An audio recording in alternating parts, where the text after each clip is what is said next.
The airport terminal buzzes with 1,000 voices, all blending into white noise. Luggage wheels clatter against tile floors.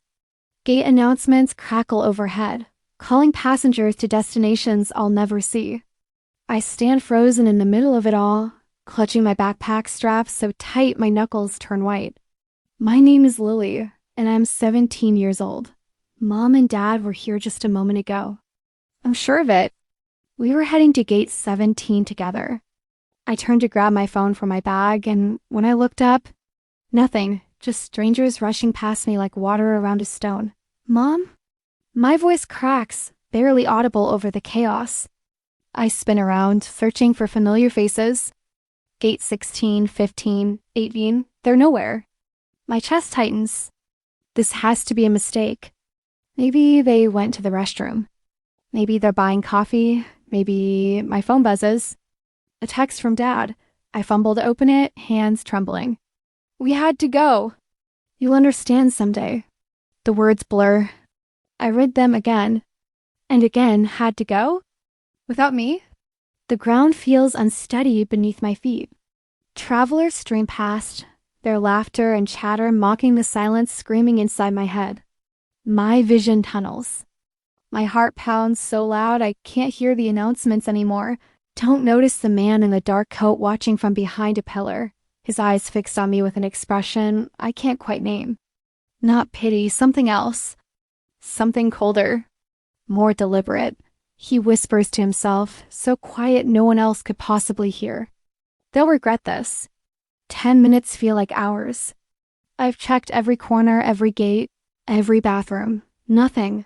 My fingers are numb from gripping my phone, refreshing the family group chat over and over. No new messages. No explanations. Just that one sentence burning into my mind. People are starting to stare. A woman with a toddler glances at me with concern. A businessman in a suit raises an eyebrow as he passes. I can feel their judgment, their curiosity, their pity. I'm that kid. The one left behind at the airport like forgotten luggage. I try calling Mom. It rings once, then goes straight to voicemail. Dad's phone does the same. My sisters too. They've blocked me. All of them. My legs give out. I sink onto a plastic bench near gate 19, face buried in my hands. Shame floods through me, hot and suffocating. What did I do? What could I possibly have done to deserve this? A security guard walks past, his radio crackling. He doesn't stop. Why would he? I'm just another traveler. Another face in the crowd. Except I'm not going anywhere. I have no ticket, no boarding pass. No family. The intercom announces a flight to Tokyo. Passengers cheer somewhere in the distance. Life moves on around me while mine crumbles into pieces I can't pick up. Then I hear it. A voice. Calm. Steady. You look like you could use some help. I look up through blurred vision. The man from before stands in front of me. Tall. Maybe 50. Dark coat, graying hair, eyes that seem to see straight through me. His expression is neutral, but there's something about him. An air of control. Like he's the only person in this entire terminal who knows exactly what he's doing. I'm fine. I lie, my voice barely a whisper. He doesn't move. Doesn't push. Just stands there, hands in his pockets, waiting. Like he has all the time in the world. They left you, he says. Not a question. A statement. I nod, unable to speak. Come with me. He turns and starts walking, not checking if I'm following. But something in his tone. It's not a command. It's an offer. A lifeline. I hesitate for only a second before grabbing my bag and hurrying after him. What choice do I have? Stay here and wait for security to question me? Call child services? Sleep on a bench? He leads me through the crowds with practiced ease, weaving between travelers like he owns the place. We pass security checkpoints, VIP lounges, staff-only doors. No one stops him. No one even looks twice. Finally, we step into a quiet corner lounge I didn't know existed. Leather chairs. Self-lighting. A coffee machine humming in the corner. The chaos of the terminal feels a world away. Sit, he says, gesturing to a chair. I obey. He doesn't ask for my story. Doesn't demand explanations. Instead, he orders 2 coffees, sets one in front of me, and sits across from me in silence. The warmth of the cup seeps into my frozen hands. My name is Victor, he says finally. And you've just been given the worst gift of your life. I blink, confused. Gift? Freedom. He takes a sip of his coffee, eyes never leaving mine. They abandoned you. That means you owe them nothing now. No loyalty. No obligation. No pretending everything's okay when it's not. His words hit harder than I expect. Freedom? Is that what this hollow ache in my chest is? I don't understand, I whisper. Victor leans forward slightly. You will. But first, you need to decide something. Do you want to sit here and wait for them to come back? Or do you want to make sure they regret ever walking away? The question hangs in the air. Make them regret it. The thought should scare me. Should feel wrong. But instead, it sparked something. A tiny flame in the darkness. How? I ask, my voice stronger now. He smiles. Not warmly, but with satisfaction. Like, I've just passed a test I didn't know I was taking by becoming someone they can't ignore, someone they can't control, someone they'll wish they'd never underestimated. Victor isn't just some stranger. Over the next few hours, I learn that much. He makes a phone call and suddenly I have a place to stay. A small apartment downtown. Prepaid for 6 months. He hands me a debit card with more money on it than I've ever seen. This isn't charity, he says as we sit in the back of a black car heading into the city. Consider it an investment. You're going to pay me back. Not with money. With success. Who are you? I finally ask. He looks out the window, the city lights reflecting in his eyes. Someone who was left behind once too. And someone who learned to turn pain into power. The car stops in front of a modest building. Nothing fancy. But it's mine. A key. A door. A space where no one can abandon me again. Victor hands me a business card before he leaves. No name, just a phone number. When you're ready to start, he says, call me. Until then, rest, heal, and remember they gave you the greatest motivation anyone could have. Don't waste it. The door closes. I'm alone. But this time, it doesn't feel like abandonment. It feels like possibility. The first few weeks blur together. I enroll in online courses Victor recommended. Business, psychology, negotiation, skills I never cared about before suddenly feel essential. I devour books on self-improvement, strategy, communication. Every morning I wake up with their faces in my mind. Mom's cold text. Dad's silence. My sister's complicity. The anger fuels me. Sharpens me. Victor checks in once a week. Never stays long. Just asks questions. What did you learn? What will you do differently? How will you apply this? I start small. A part-time job at a coffee shop. Not for the money. I don't need it. For the people skills. Learning to read customers. Understanding what they want before they say it. Becoming someone they remember.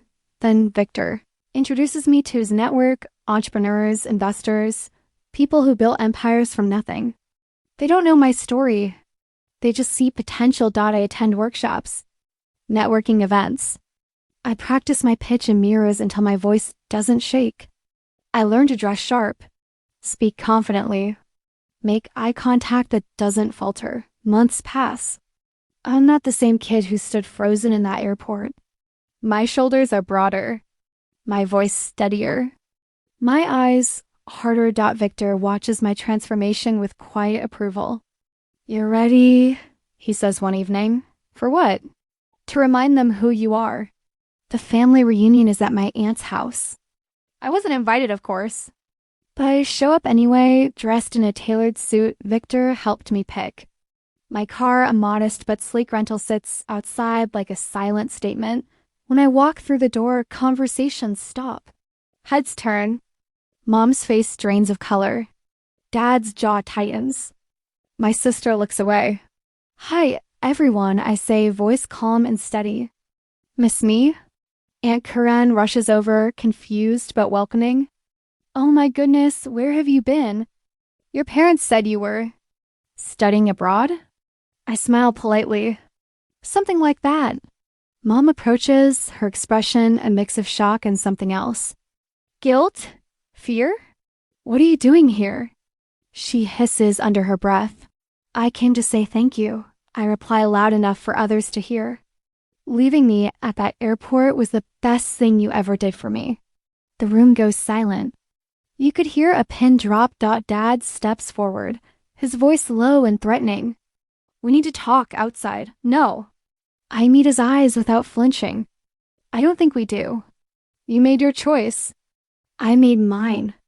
I just wanted you to see what your choice created. I turned to leave, but not before handing Mom a business card. My business card. The company I started. The life I've built. Without them, in case you ever need anything, I say. Though I doubt you'll call. The real revenge isn't dramatic. It's not shouting or confrontation. It's showing them exactly what they lost.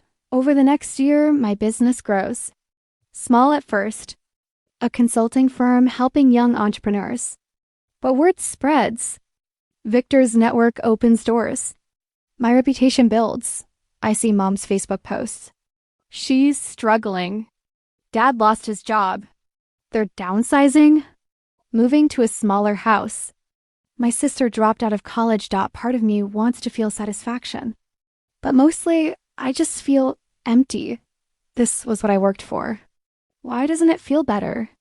Then I see a post from Mom, a vague status about regret and mistakes we can't undo. A photo of our old family picture. The caption, missing someone every day. She doesn't say my name, but I know Victor finds me staring at my phone.